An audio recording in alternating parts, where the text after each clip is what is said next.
Bonjour, Gmara de Rosh Hashanah, la page 24a. On est en bas de la page et on va bientôt tourner à la page 25, 24b, bien sûr. Alors, Mishnah. Donc, nouvelle Mishnah. Demut Tsurot Levana Hayul le Rabban Gamliel. Rabban Gamliel avait différentes images de la lune. Batavla ou Bakotel, Baaliato. Sur une tablette et sur le mur de sa chambre à l'étage. Shebahen Mar'e et ha-hediotot, avec lequel il montrait aux gens simples les différentes formes que pouvait avoir la lune, nous explique le Hartzkron.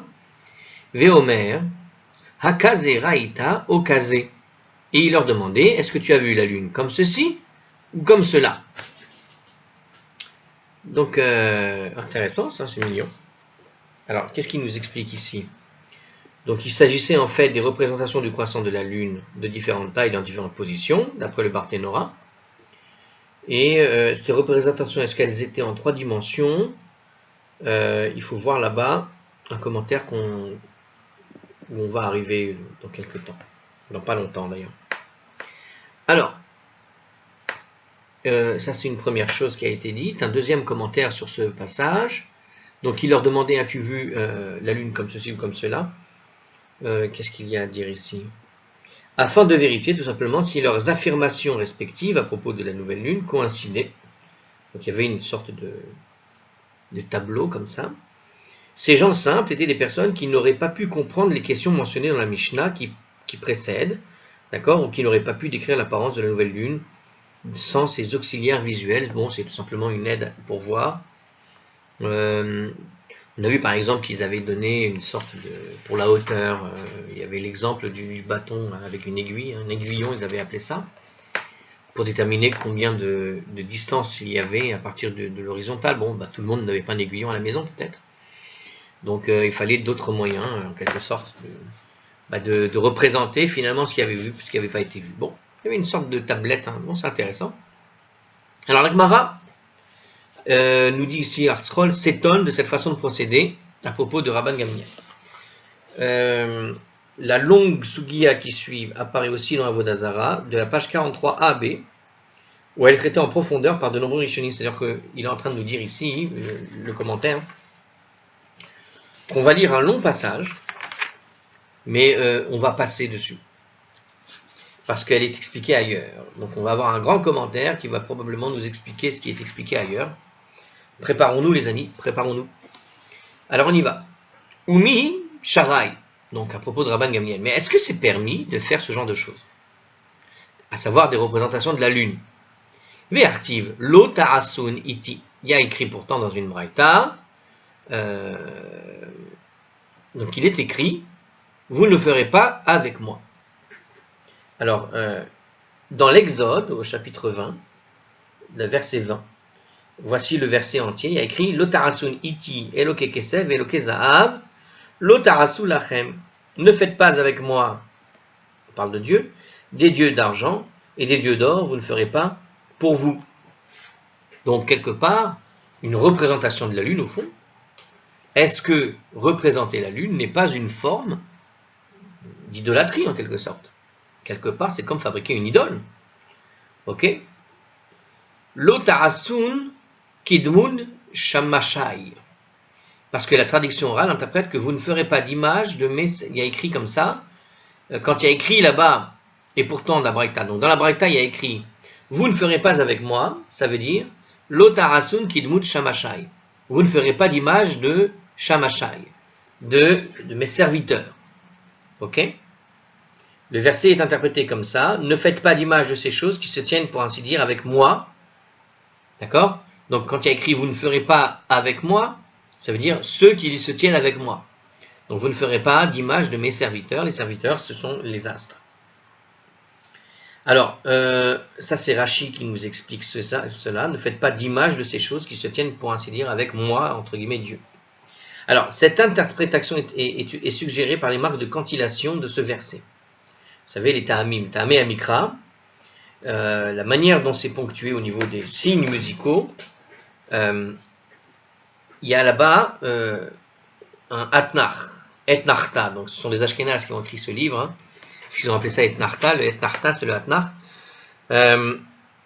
qui te dit ici qu'il y a une pause en fait. L'otarasun iti, virgule, puisque atnar c'est une virgule, quoi, comme un point. Eloé kesef, virgule. Non, Eloé kesef, Eloké zahav, l'otarasun lachem. Donc vous ne ferez pas iti avec moi. Donc ça indique que le verset, en fait, jusqu'à ce point, est une phrase. L'otarasun iti, vous ne ferez pas avec moi. Vous ne ferez pas avec moi. Donc ça indique, alors ici il nous explique, hein, donc ça fait allusion en fait aux sphères célestes qui se trouvaient, pour ainsi dire, avec Hachem dans les cieux. Donc d'après ce qu'on voit, donc c'est bien une interdiction. Imaginez quand même que le grand rabbin Gamliel aurait pu faire des dessins de la lune. Or, il y a des versets qui pourraient l'interpréter comme un interdit majeur. Et même si peut-être ce n'est pas la bonne interprétation, en général, on sait que dans le doute, on évite de faire certaines choses. Mais là, c'est ce que semble donc être surpris, la Gemara est surpris de voir justement Rabban Gamliel faire ce type d'image. On comprend mieux pourquoi d'ailleurs tout ce passage est récupéré dans Avodah Zarah, puisque le traité d'Avodah Zarah parle de l'idolâtrie. Alors, donc comment se fait-il que Rabban Gamliel a pu faire des images de la lune? La Gemara nous répond. Abaye a dit Lo asera la asot kamotan. La Torah n'a interdit de faire. Alors, pardon, Lo asera Torah est là, shamashin she'efshar la asot kemotan. La Torah n'a interdit de faire des images que quand que de serviteurs qu'il est possible de reproduire. Par exemple, cette interdiction concerne, par exemple, là, ici en commentaire, il nous dit, par exemple, de reproduire le temple, ou bien ses ustensiles. Ok? Parce que ça se trouve à côté, en quelque sorte, de la présence divine. Donc, il ne serait pas permis, a priori, de faire des images de corps célestes, car il est impossible de reproduire. Par contre, il serait permis, de faire des images du corps céleste, parce qu'on ne peut pas reproduire le corps céleste. Donc, en quelque sorte, ici, ils disent, c'est intéressant, le reproduire le temple ou ses ustensiles se trouverait être interdit. Intéressant. On va voir quand même, parce que c'est en discussion, hein. Abaye lui-même savait qu'il n'en était pas ainsi, car ainsi qu'il est dit dans une braïta, comme on va le dire tout à l'heure, il est interdit de faire des images même d'objets célestes impossibles à reproduire.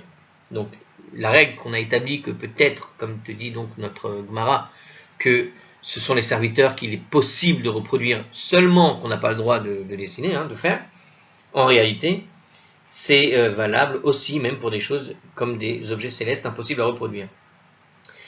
Abaye veut nous dire que sur la base de cette braïta, on ne peut pas prouver qu'il est interdit de faire des images de serviteurs qu'on ne peut pas reproduire.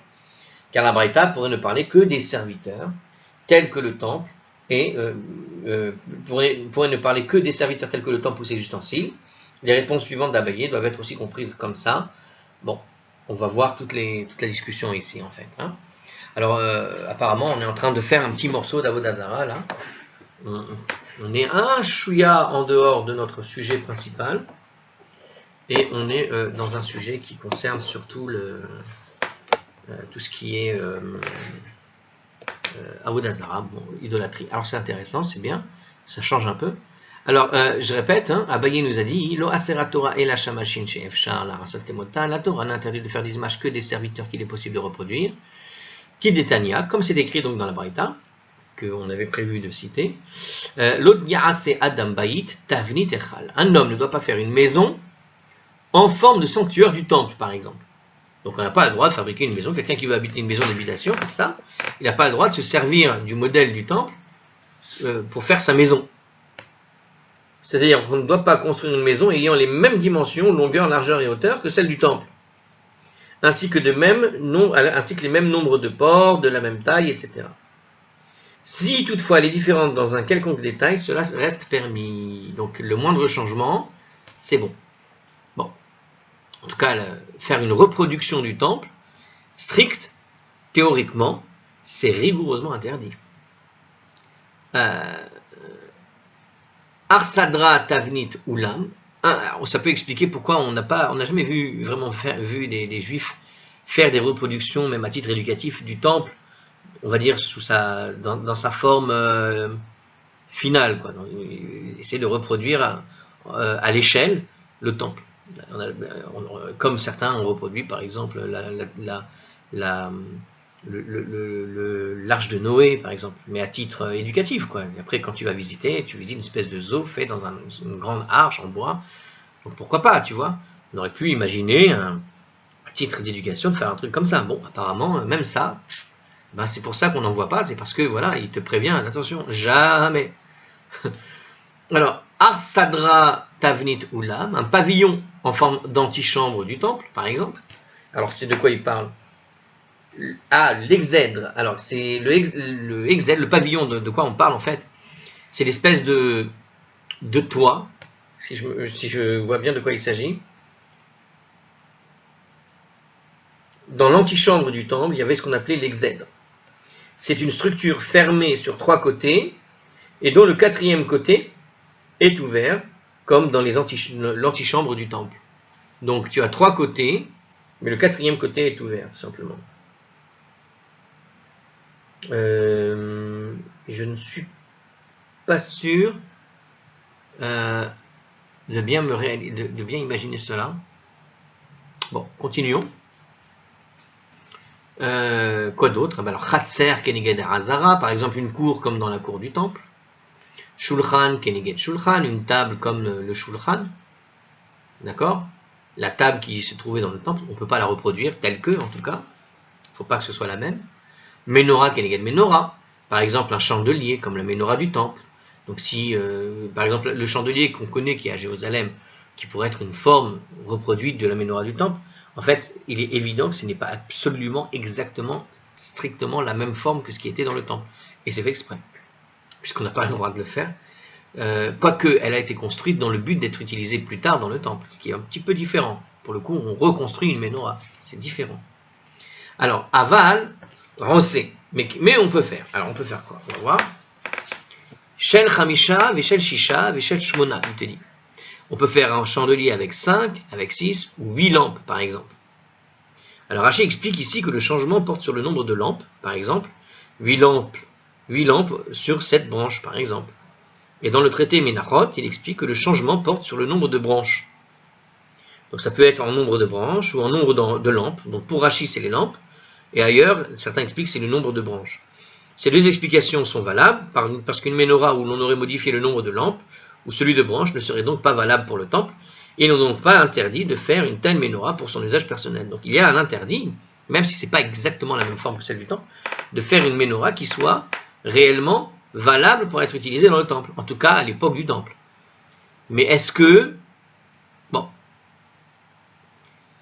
Donc ici, un chandelier à 5 ou 6 ou 8, en fait il n'y a pas écrit lampe. Hein. Quand il y a écrit lampe, quand j'ai rajouté le mot lampe, ça venait de Rashi. Parce que ça ne ressemble pas à la menorah avec les 7 lampes du temple, mais on peut, donc, comme il a dit la suite du commentaire, on peut y appliquer aussi l'idée des branches. Veshel Shivra, lo yarase. Et on ne peut donc pas faire le chandelier avec les 7, sous-entendu lampe ou branche. Hein. Afilu shel she'ar mine matachot. Et même si on ne le fait pas en or, mais en d'autres sortes de métaux. On n'a pas le droit de faire une menorah. Alors, bien qu'il soit dit dans la Torah, il y a écrit là-bas, Verasita menorah zahav tahor, miksha ta'aseha menorah. Et tu feras une menorah d'or pur, par martelage sera faite la menorah. Donc, dans cette braïta, qu'est-ce qu'on apprend? Que les sages pensent que la menorah du temple peut être, en fait, réalisée avec d'autres métaux que l'or. Car le verset expose un enseignement général qui est suivi d'un enseignement spécifique. Et puis vient ensuite revenir sur un enseignement général. Donc, alors, il est en train de vous expliquer ici probablement le développement là, de cette Mishnah, hein, qu'on a dit qu'elle va être citée plus tard dans l'Avodah Zarah, dans le traité Avodah Zarah, ou dans le traité Menachot, je ne sais plus. Pardon, qu'est-ce que je vois ici? Ici, il t'explique en fait. Là, on vient de donner une règle qui est un peu compliquée, mais qu'il faut comprendre. Il a cité ici le commentaire, une règle générale du Talmud. Dans cette règle générale, il dit comme ça. Écoutez bien ça, hein, c'est comme des mathématiques. Le verset expose un enseignement général qui est suivi d'un enseignement spécifique, Donc ce qu'on appelle en enseignement général, ça veut dire un cas général. Donc si vous avez un cas général, que ce cas général est suivi tout de suite après d'un cas spécifique. Ce cas spécifique, c'est-à-dire unique. C'est-à-dire que ça n'est valable que pour un truc particulier. Le cas général, c'est un cas qui est spécifique, et donc général, comme son nom indique, c'est-à-dire que tu peux l'appliquer à tous les cas. Il y a tous les cas qui vont ressembler à ce cas-là, doivent être construits sur ce cas, qui est le cas général. Donc on a un cas général qui donne qui va ensuite être suivi par un cas spécifique, et voilà que on revient ensuite à un autre enseignement général. Donc on part d'un cas général, on suit un cas spécifique, et juste après dans la Torah on reparle d'un cas général. Donc ce verset apparemment il fait cette chose-là. Tu feras une menorah d'or pur, par martelage sera faite la menorah. Alors, minute, ça c'est pas le passage en entier, c'est juste le verset sur ce passage. Alors, qu'est-ce qu'il y a écrit? Écoutez bien. Alors, il est en train de le faire sur ce verset. Je n'avais pas compris. Alors, reprenons. Prenons le verset, par exemple. Le verset te dit donc l'enseignement qui est général. Ça s'appelle faire la menorah. Donc, quand il dit tu feras la menorah, c'est le cas général. Qui ne précise pas en quel métal, ça veut dire. Ça veut dire que quand il dit quand tu feras une menorah, on n'a pas encore le cas spécifique. D'or pur, c'est le cas spécifique. Donc, l'enseignement spécifique, c'est l'or pur. Le cas général, c'est faire une menorah. L'enseignement spécifique, c'est de l'or pur. Et il conclut ensuite par un enseignement encore général. Par martelage sera faite la menorah. C'est-à-dire, qu'est-ce qui est général ici? C'est la menorah elle-même. C'est-à-dire qu'une menorah, tu peux la faire en or pur, tu peux la faire en plomb, tu peux la faire en bois si tu veux, peu importe. Donc, il y a un cas qui est général. Ok? C'est le cas de la menorah. Mais le cas spécifique, c'est celle qui est en or pur. Et à la fin, on revient sur ce cas général, qui est celui de la menorah, martelage de la menorah. Donc en métal en particulier. Si je comprends bien. Qui, là encore, ne précise pas de quel matériau. Oula. Donc on ne voit pas quel matériau il s'agit, puisque on répète, par martelage sera faite la menorah. Il n'y a pas écrit par martelage de l'or pur. Donc il y a ce cas du Talmud dans une réflexion particulière. Maintenant, qu'est-ce qu'il nous dit? Que quand on expose le cas général suivi d'un enseignement spécifique, qu'on revient au cas général, ça veut dire quoi? Ça veut dire qu'on a le droit effectivement de faire cette menorah par d'autres matériaux. Il n'y a pas de raison. Donc c'est ça, j'interprète la séquence générale, spécifique, générale, en suivant une méthode d'exégèse, que j'avais donc reconnue en français, c'est cool, Kelal ou Prat Uchlal, c'est-à-dire une généralisation, spécification et généralisation. Qu'est-ce que ça veut dire? Pour laquelle la règle, alors quelle est la règle maintenant? Quand tu trouves un cas comme ça, dans la Torah, Klal ou Prat Uchlal, lorsque tu trouves une généralisation, spécification, généralisation, comment est-ce que tu dois faire une conclusion là-dessus? Quelle est la règle? Tu ne peux déduire que ce qui est similaire à la spécification. Ça veut dire que tu ne peux comprendre ce texte que sur la base de ce que tu vas trouver de ressemblant à ce qui a été spécifié entre les deux cas généraux. Alors ça veut dire quoi? Alors, par conséquent, tout ce qui va être similable à de l'or, c'est-à-dire tous les métaux, eh bien, la règle donc reste valable. On ne peut pas donc faire, pour un usage profane, un chandelier à 7 branches dans aucune sorte de métal, puisque ça constituerait une reproduction de la menorah qui aurait servi au temple. Voilà. Donc on voit que de cette spécification, on déduit tout ce qui va ressembler à la spécification. Donc quand j'ai dit le bois, par exemple, a priori, tu aurais le droit de faire une menorah en bois à ce moment-là. C'est ce qui me semble avoir compris. Alors d'autres ne sont pas d'accord. Les Tanaïm disent que ce verset n'est pas comme ça en fait. C'est-à-dire que ce verset n'est pas un cas de klal ou prat uchlal, c'est-à-dire de généralisation, spécification, généralisation. D'ailleurs, regardez ce que dit la Mishnah. Moi, j'ai pensé bois peut-être parce que je l'avais lu. Rabbi Yossé Bar Yehuda dit, même en bois, on ne doit pas faire de réplique de la menorah. Donc, même en bois, pour Rabbi Yossé Bar Yehuda, c'est interdit. Alors, pourquoi, justement? Parce qu'il va dire, justement, que c'est une autre règle. Écoutez bien la règle numéro 2. Rabbi Yossé, le fils de Rabbi Yehuda, interprète la séquence généralisation spécifique générale Donc général, spécifique, général, cette séquence, je répète le verset, et tu feras la menorah d'or pur, par martelage sera faite la menorah. Au lieu de voir une séquence générale, spécification générale, lui il voit quoi? Il voit un cas, ribouille, mi'out, veribouille. Une amplification, limitation, amplification. Donc c'est une autre règle. Donc, alors j'aimerais bien qu'il l'explique, parce que je ne la connaissais pas celle-là.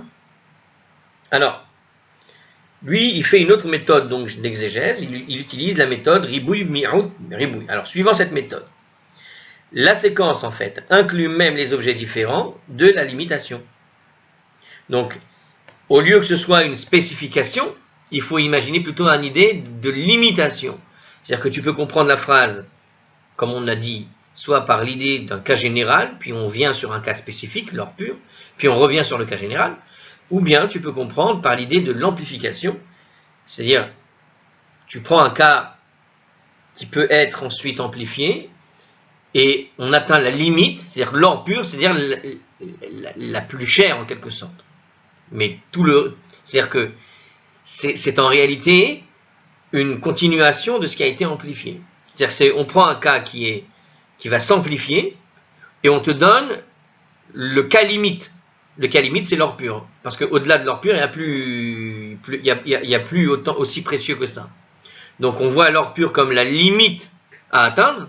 Or si c'est la limite, tout ce qui est avant, c'est-à-dire tous les métaux et le bois par exemple, font partie des choses avec lesquelles tu pourrais fabriquer quelque chose. C'est-à-dire que tout ce qui va avoir un coût, d'accord ? Le coût maximal, c'est donc quand elle est en or pur, mais tout ce qui est avant, c'est interdit. Puisque c'est une limitation, amplification. Donc selon cette méthode, la séquence inclut finalement même les objets différents de la limitation.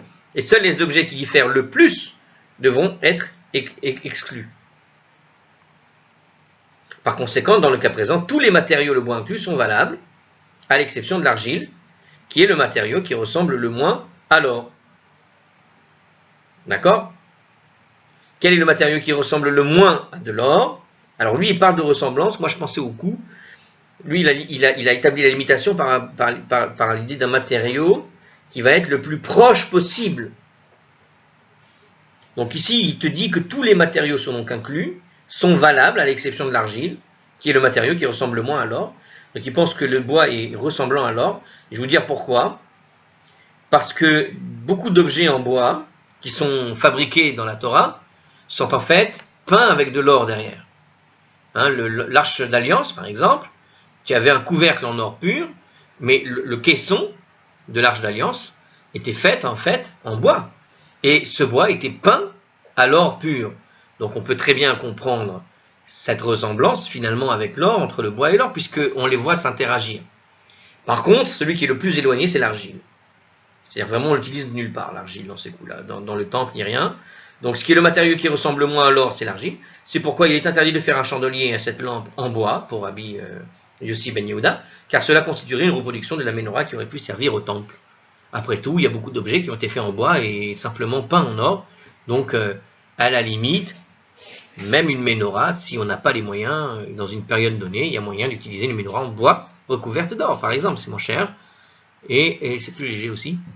Alors, c'est ainsi que les rois de la maison des Asmonéens, Kederer Sherasu, alors regardez, donc Rabbi Yossé bar Yehuda a dit, Af shel ha'etz lo yarase, même en bois on ne doit pas le faire, Kederer Sherasu malche bet Hashmonai, car c'est ainsi que les rois de la maison des Asmonéens ont fait, à savoir la menorah, après avoir vaincu les Grecs, ils ont refait une menorah, et il dit, donc d'après ce texte, d'après cette braïta, il te dit qu'ils l'ont fabriquée en bois. Alors, si on fait un petit précis d'histoire, rappelez-vous, pendant l'occupation d'Eretz Israël par les Grecs de Syrie, les Séleucides, ceux-ci ont profané le sanctuaire, ils ont pillé le temple. Après avoir vaincu les armées des Grecs, et les avoir chassés de Jérusalem, les Asmonéens ont donc purifié le temple, et ils ont restauré le service du temple. Mais ils étaient alors appauvris, et n'avaient pas les moyens de faire une nouvelle menorah. Et vous imaginez bien que l'or avait disparu du temple, et il n'y en avait plus. Donc il fallait faire une nouvelle menorah en or pour le temple, il n'y avait pas les moyens. Et ils n'ont pu en faire qu'une avec du bois, tout simplement. Donc Rashi nous parle dans des passages parallèles de Avodah Zarah, de cet épisode historique, Rabbi Yossé, le fils de Rabbi Yehuda, tire une preuve que la menorah du temple est donc était en fait faite en bois, tout simplement. Alors, ils ne sont pas forcément d'accord. Alors pour en tout cas Rabbi Yossi ben Yehuda, il te dit que ce sont les Asmonéens ont fait en fait cette menorah en bois, mais ils lui ont répondu, nous dit la Braïta, les sages ont dit à Rabbi Yossi ben Yehuda en réponse, Misham Re'aya, mais est-ce que de là c'est une preuve? D'accord? Ça veut dire, est-ce que c'est une preuve qu'on a le droit de faire une menorah du temple en bois? Parce que quand les Asmonéens ont fait une menorah du temple en bois, ils l'ont fait parce qu'ils n'avaient plus le choix, il n'y avait rien d'autre pour faire cette menorah. Mais rien ne dit que tu as le droit de faire une menorah en bois. Shipudin shel barzel ayou. Les branches de la menorah des Asmonéens étaient avec des tiges en fer. Vehipum bebaratz, qu'ils ont recouvert avec de l'étain. Et ashiru asaoum. Ensuite, ils ont enrichi et les ont fait en argent. Chazru et aishiru aasum shel zahav. Et lorsqu'ils se sont encore enrichis, ils en ont fait en or. Donc, ils ont démarré avec du bois. Puis après, ils l'ont réparé en y rajoutant des branches en fer. Puis après, en ayant eu un peu plus de richesse, ils ont mis de l'étain. Donc, à chaque fois qu'ils se sont enrichis, ils ont amélioré en fait la qualité de la menorah jusqu'à arriver enfin à la faire en or au cours des années. Alors, qu'est-ce qu'il nous dit comme commentaire ici? Alors, par rapport aux tiges en fer, quand la menorah était en or, ces branches étaient embellies avec des coupes, les pommeaux et ce qu'on appelle les fleurs aussi. D'accord? Il y a une espèce de décoration autour des branches qui sont dans la Torah. Hein. C'est dans le chapitre 25 de l'Exode, au verset 33. Par contre, quand elle était faite dans d'autres matériaux, ces embellissements n'étaient pas requis. Ah, incroyable. Alors ça, c'est écrit dans le traité de Ménachot au chapitre 28a. Donc, c'était pas obligé de mettre toutes ces décorations lorsqu'on le faisait dans un autre matériel. Mais si on devait utiliser de l'or, alors ce qui se passe justement, les branches en fer étaient simples et sans ornement, nous dit le Tosfot. C'est pourquoi ils ont appelé ça des tiges, parce que c'était juste des trucs basiques de chez basique. Voilà. Low cost. Quand tu es en low cost, tu ne rajoutais pas les décorations que la Torah te demande de décorer. C'est uniquement quand tu l'as en or pur que tu rajoutes vraiment toute tout l'embellissement optimal. Ok? Alors on continue dans les commentaires. Alors un petit commentaire suivant à propos de l'étain. Donc ils ont recouvert d'étain. Qu'est-ce que ça veut dire? Les branches en fer étaient recouvertes d'étain afin de les embellir, parce que le fer tout seul, c'est pas très beau. Elles n'étaient pas entièrement en étain, car ce métal n'est pas assez solide. Elles auraient pu se déformer. Alors les sages ont donc répondu à Rabbi Yossé bar Yehuda qu'il faisait erreur s'il pensait que la menorah des Asmonéens était en bois. En réalité, elle était en fer plaqué et d'étain. C'est la couche d'étain qui lui donnait un aspect de bois. Donc c'est une réponse qu'ils lui ont donnée pour lui dire en fait non, elle n'était pas en bois. Ils ont démarré avec des tiges de fer qu'ils ont recouvertes d'étain. C'est ça ce que voulait dire le texte que j'avais mal interprété. Donc voilà. Donc il lui dit c'est pas du tout une preuve que c'était en bois. Parce que ce que toi tu appelles du bois, c'était un aspect boisé, mais en réalité, c'était un contreplaqué, si je puis dire, parce qu'en fait, c'était véritablement du plaqué sur du fer, ok, en étain. D'accord, alors on continue. Qu'est-ce qu'il nous dit en finale? Il n'y a pas d'autres commentaires sur ça. Donc Abaye, qu'est-ce qu'il nous a expliqué ici? Donc, il a expliqué que les serviteurs qui sont mentionnés dans la première braïta pourraient faire référence uniquement à des serviteurs qui pouvaient être reproduits, par exemple des ustensiles du temple. Mais qu'on ne pouvait pas, que l'on ne pourrait pas faire une image de la lune qui, elle, ne peut donc pas être reproduite du temple. La Gemara pose la question, donc on revient sur ce sujet. On vient de finir notre braïta et on a rappelé ce que nous a dit Abaye concrètement. Alors, Veshamashin, chez Yevshar la Hasod Kemotam Mishare. Mais est-ce qu'il est réellement permis de faire une image d'un serviteur, de serviteur qu'on ne peut pas reproduire à l'identique? Vehatania, pourtant il y a écrit dans la Torah, dans une braïta, c'est la braïta qui cite la Torah, Lotarasun iti, comme on l'a déjà vu, vous ne ferez pas avec moi. Ça nous apprend Lotarasun kidmut shema shamasha yashameshin lifnei bamarom. ça veut dire quoi dans cette braïta? Donc c'est une autre braïta qui dit un peu la même chose qu'on a lu tout à l'heure. Vous ne ferez pas d'image de mes serviteurs qui servent devant moi en haut. Donc il dit, quand il dit avec moi, hein, c'est avec moi en haut. Ok? Donc c'est le même verset qu'on a cité dans les notes qu'on a déjà lues précédemment. Alors précédemment, hein, ah c'était peut-être... non, on les a lus. Pas de problème. C'est bien ça. Donc c'est ce qu'on a dit précédemment, hein, c'est-à-dire quand il dit devant moi, comme on a déjà dit dans ce verset, ce devant moi, ça veut dire en gros dans le ciel, avec les serviteurs qui sont sous lui, quoi, voilà, bon, en quelque sorte. Alors Abaye répond, Amar Abaye a dit, Lo asera Torah el ademut arba'a panim bahade haddade. Alors, qu'est-ce qu'il nous dit ici? La Torah n'interdit que de faire, parmi les serviteurs qui me servent, une représentation des quatre faces ensemble.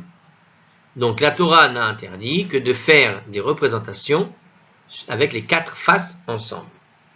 Il s'agit de ce qu'on appelle les Chayot HaKodesh, les Chayot saintes, ce qu'on appelle les êtres vivants saints, les êtres célestes, qui soutiennent le trône céleste que le prophète Ézéchiel a décrit dans la vision. Vous savez que Ézéchiel, dans le chapitre 1, a une vision, et elles sont décrites là-bas. Comment elles sont décrites? Il y a écrit là-bas, chacun ayant chacune quatre faces, une face humaine, une face de lion, une de taureau, et une de Nécher, qu'on peut traduire par aigle, d'accord? Mais Tosfot nous dit d'autres versions, bon peu importe. Abaye soutient que lorsque la Braïta interprète le verset « Tu ne feras pas avec moi l'otarasun iti » comme une interdiction de faire une image de mes serviteurs qui servent devant moi en haut. Elle fait allusion à cette image des chayot saintes, des êtres célestes saints comme ça, qui étaient dans le rêve de Ézéchiel, parce que celle-ci, puisqu'elle supporte le trône céleste, donc, sont les seuls à être considérés comme étant avec Dieu en personne.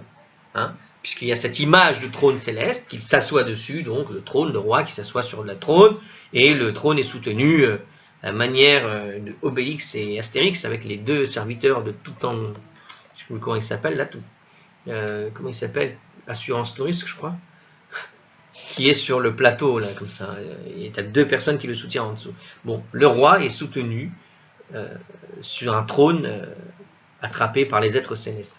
Cette métaphore, donc, quand il va dire l'otarasun iti, tu ne vas pas faire avec ceux qui sont avec moi. Qui est avec lui? Ben, ceux qui soutiennent le trône céleste. Alors, la Braïta a donc interdit de faire une image d'une créature à quatre têtes, qui représenterait la face d'un homme, d'un lion, d'un taureau et d'un aigle, puisque ça correspond aux faces qui ont été vues dans le rêve d'Ézéchiel. Bon, voilà. Donc c'est interdit de faire les quatre faces ensemble, carrément. Il te parle de les faire ensemble, lui. Pardon. Alors, l'Agmara pose la question, et la Merata, mais si on admet cette réponse d'Abaye, ok, à savoir que le verset fait donc référence à l'interdiction de faire une représentation des quatre faces ensemble. Mais, nous dit si on regarde l'Agmara, elle a dit, mais alors, point. Mais alors, si tu me dis que c'est ça les quatre faces, que c'est ces quatre faces, par Soufadam, l'Ichoudé, Tishtere, il devrait être permis de faire la face d'un seul homme. Ah, c'est pour ça que c'est précisé de faire les faces ensemble, c'est bien ce qui est écrit. Donc si tu fais les quatre ensemble, tu sous-entends que tu peux dessiner effectivement la tête d'un homme seul.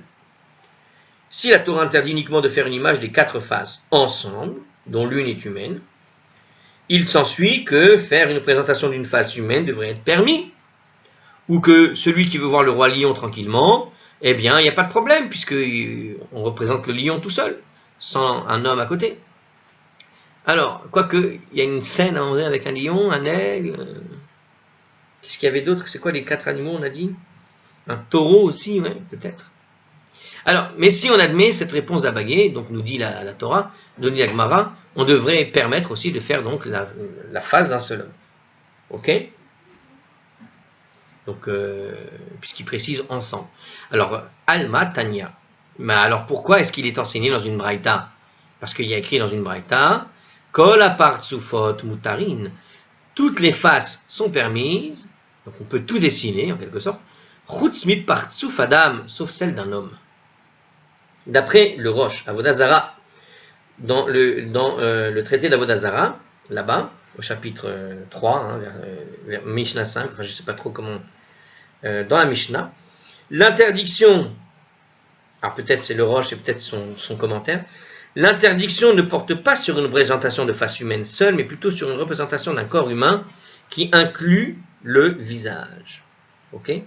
Donc on n'a pas le droit de représenter simplement l'homme sur sa face, mais plutôt tout le corps humain entier. Très bien. Alors la Gemara répond, Amaravuna Bere de Ravidi. Ravuna, le fils de Ravidi, a dit. On a déjà cité celui-là parce qu'à chaque fois ça me fait rire de dire Ravuna, le fils de Ravidi, a dit. Mi pirke de Abaye chez Ali, les cours d'Abaye, j'ai appris. D'accord, quand j'ai étudié avec Abaye, j'ai appris là-bas la raison. Pourquoi il y a écrit l'otarasun iti? Pourquoi est-ce qu'il est interdit de reposer le visage humain? Et pourquoi c'est interdit? D'où j'ai appris? Qu'est-ce que j'ai appris? L'otarasun iti, il y a écrit là-bas, vous ne ferez pas avec moi. L'otarasun iti est expliqué comme s'il était écrit, vous ne ferez pas iti, moi. Car iti, téléphone, maison. Alors, iti peut se lire comme tout à l'heure, vous vous rappelez? Avec etrem et otam. On avait vu dans la vidéo d'avant qu'on avait ce mot qu'on pouvait lire de deux manières en hébreu. Et en fait, il y a écrit iti, mais il manque, pareil, un yud en fait. On aurait pu rajouter un petit yud entre le aleph et le tav pour lire iti comme il faut. Rappelons qu'en hébreu, il n'y a pas les voyelles.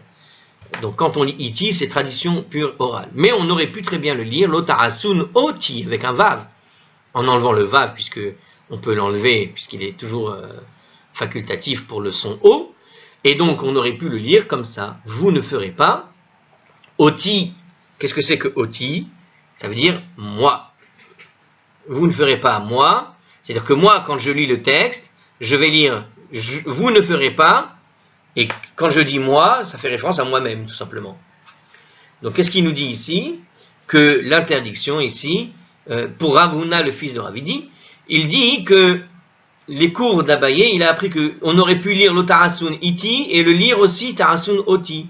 Ça veut dire, tu ne dois pas le faire, toi, c'est-à-dire moi. Vous ne ferez pas moi.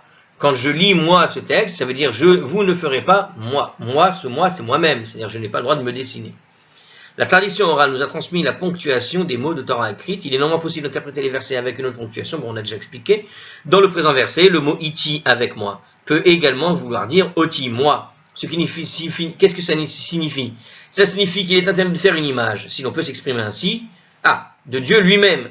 Mais comme Hachem n'a pas d'apparence physique, il s'agit ici de l'interdiction de faire une image d'un homme, qui est l'image dont Hachem se sert pour donner une représentation de lui-même dans les visions prophétiques. Ainsi qu'il est dit dans Ézéchiel, et sur la représentation, il y avait une représentation comme l'apparence d'un homme sur lui au-dessus. C'est très intéressant ici. Dans la vision d'Ézéchiel, Dieu se représente lui-même sous la vision d'une sorte d'homme. Moi, j'avais compris plutôt le iti, c'est-à-dire que quand tu lis le texte, tu ne dois pas faire moi. Bon, alors lui, il te dit non, le moi sous-entend Dieu, tu ne dois pas représenter Dieu, mais sous le sens de la représentation humaine d'Ézéchiel. C'est-à-dire que dans le livre d'Ézéchiel, cette représentation du trône dans le rêve était celle de quelqu'un qui s'assoit sur le trône. Puisque c'est une métaphore, bien dans cette métaphore, le roi a une forme humaine. Et Dieu est donc représenté sous cette forme humaine. Et donc l'interdiction de faire des quatre faces, en quelque sorte, de faire ces spécificités de là-bas, quand il y a écrit vous n'allez pas faire moi, c'est-à-dire vous n'allez pas faire avec moi, mais en fait moi, puisqu'on peut le lire autrement. Donc il te dit ici que vous ne devez pas utiliser l'image qu'il y avait donc, puisqu'ils insistent, dans les deux cas on fait tout le temps référence au passage d'Ézéchiel et de la représentation qui est imagée de ce rêve d'Ézéchiel. Eh bien il ne faut pas réaliser des représentations de cette imagerie du rêve d'Ézéchiel, tout simplement. Ce sont des métaphores. Et ce serait mauvais, en quelque sorte, de vouloir imaginer Dieu sous une forme particulière. C'est-à-dire que l'imagination d'Ézéchiel, c'est un moyen qu'il a, lui, de pouvoir se représenter les choses dans le rêve pour avoir c'est une construction que Dieu propose à la psyché humaine pour permettre de l'appréhender. Mais attention, il y a bien écrit dans la Torah, mais vous ne devez pas le faire. Vous ne devez pas la dessiner, ce genre de choses-là. Alors la Gemara répond donc que le verset qui dit Lotarasun iti, en fait, tu ne le feras pas avec moi, pourrait se rapporter uniquement au fait de faire les 4 faces ensemble, comme Abaye l'affirme. L'interdiction de faire la face humaine, par contre, toute seule, est déduite, elle, de la ponctuation du mot iti, qu'on aurait pu lire comme oti, moi. Donc, pour Abaye, vous avez compris, si on regarde là, au final, donc effectivement, on a bien l'interdiction de faire les 4 faces ensemble, mais en particulier la face humaine, elle est quand même interdite, parce que dans le verset, on dit Lotarasun oti, qui a écrit iti, mais qu'on peut lire oti. Donc là, c'est une spécification par rapport au même rêve, puisqu'il y avait dans ce rêve, puisqu'on te parle des 4 phases dans le rêve d'Ézéchiel, alors tu peux appliquer Lotarasun oti, au fond, sur la particularité de la face humaine, ou du moins de la représentation humanoïde, en quelque sorte, du rêve d'Ézéchiel, qui se trouve dans le rêve d'Ézéchiel. Alors, Tosfot pose la question, mais pourquoi faut-il que la Torah interdise spécifiquement de faire une représentation des 4 faces? Pourtant, l'une des faces est celle d'un homme. Donc, faire une image d'un homme est interdit en soi. Alors, Tosfot répond que l'interdiction de faire une image des 4 faces nous apprend que même si quelqu'un trouve l'image d'une face humaine qui est déjà faite, il est interdit de lui ajouter les 3 autres faces, tout simplement. Bon, c'est de la Gemara. C'est-à-dire que si vous avez une image avec 3 faces, tu ne dois pas la terminer avec une 4e. Donc, si tu trouves une image d'une face humaine, il ne faut pas compléter avec un lion, un taureau et un aigle. Autre réponse, on aurait pu penser qu'il est permis de faire les 4 faces à condition de ne pas commencer par la face humaine, puisque l'image d'une créature à 4 faces n'est pas une image humaine, bien que l'une de ces faces soit une face humaine. Donc, peut-être si je commence par les autres faces, on peut arriver à la face humaine. On aurait pu croire. Alors on précise, non, même spécifique. Encore une réponse, la Torah interdit de faire une image des 4 faces, en plus de l'interdiction de faire une image humaine, afin de rendre coupable de 2 transgressions celui qui ferait une image à 4 faces. Donc il y a 2 transgressions, celui de faire seulement la face humaine, et celui de rajouter dessus 3 faces. 2 avérotes. Bien. On continue. Alors, la Gemara pose la question, mais est-ce que c'est vraiment permis pour les autres serviteurs? À savoir, qu'est-ce qu'il y avait comme autre serviteur? Alors, il reprend encore la même chose. Qu'est-ce qu'il y a écrit? Vehatania, et pourtant c'est écrit, il a été enseigné dans une autre braïta, le verset « Vous ne ferez pas avec moi ». Quand il y a écrit « Lotarasun iti », donc on reprend toujours ce même verset. Ça nous apprend quoi? Ça nous apprend « Lotarasun kidmut shamashai hameshameshin lifne bamarom ». Donc on revient en fait sur le sujet, c'est bien ça, il répète en fait ce qu'on a vu un peu plus tôt, mais il a rajouté 2 petites choses. Kegon ofanim usrafim vechayot hakodesh ou malchei hasharet. Donc il rajoute la suite, comme les ofanim, les chayot hakodesh, et c'est pour ça qu'on parlait des chayot hakodesh dans les interprétations d'avant en fait, et les anges de service, du service, ok? Alors ainsi qu'ils apparaissent dans les visions prophétiques, dans l'écriture, dans la Torah, à savoir les créatures ailées d'apparence humaine. Donc on a des représentations comme ça d'anges de cette manière. Bon. Eh bien, on ne doit pas les représenter. Alors, cette braïta nous explique que le verset se rapporte donc à ces différentes créatures célestes, et les Chayot Sam, ce sont celles qui soutenaient le trône, par exemple, donc on a donc on voit bien que les autres serviteurs, on ne peut pas les dessiner non plus. Donc ça ne se limite pas à l'image des 4 faces, ensemble. On doit donc inclure par extension toutes les créatures célestes, aussi bien le soleil, la lune, etc., etc. Alors comment donc Rabban Gamliel, puisqu'on vient de montrer effectivement que finalement, eh bien, toutes les créatures célestes sont incluses au fond dans cette interdiction d'aller faire des représentations. Et pourtant on avait lu tout à l'heure que Rabban Gamliel, il avait donc fait venir des gens, il a représenté la lune sur son tableau, et il a demandé aux gens à quoi ça ressemblait, ce qu'il a vu. Alors Amar Abaye, la Gemara répond, et comme, j'ai oublié de finir le raisonnement, mais comme la lune est une créature céleste, comme le soleil, etc., d'accord, pensez-y la prochaine fois que vous faites un joli soleil sur une feuille de papier, eh bien, théoriquement, on ne peut pas les faire, tout ça. Alors, de toute façon, ça, on va expliquer justement pourquoi est-ce que Rabban Gamliel l'aurait dit.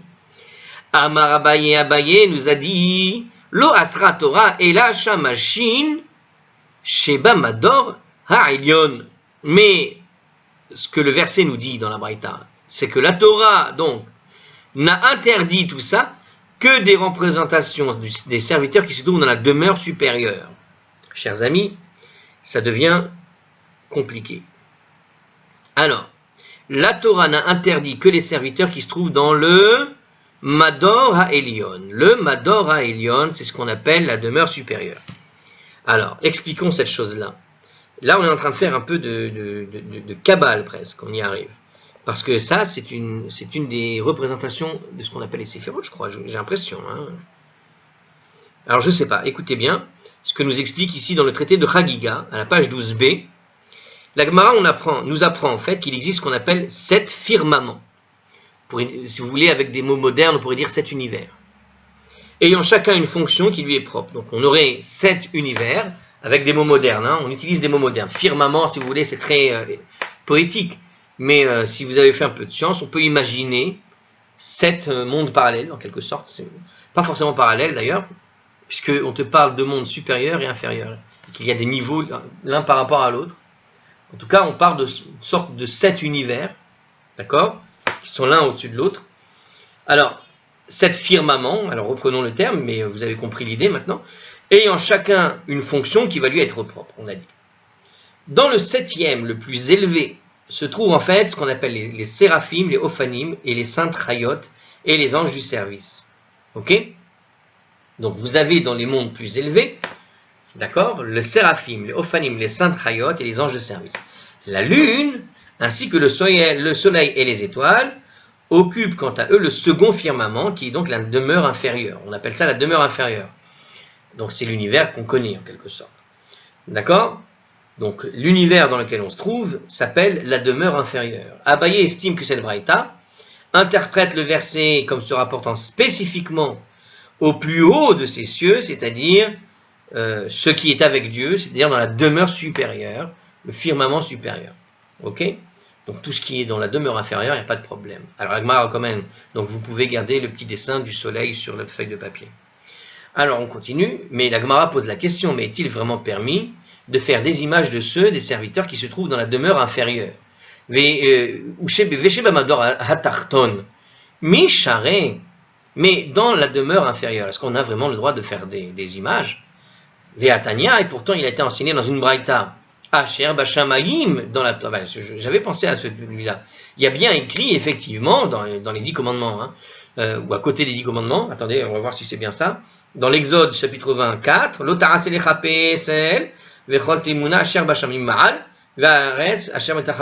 les 10 commandements, c'est ça. Hein. Je crois que c'est les 10 commandements. Tu ne feras pas pour toi des statues, des images, de ce qui est dans les cieux, que ce soit au-dessus de ce qui est sur la terre, ou en dessous de ce qui est dans les eaux, ou au-dessus de la terre.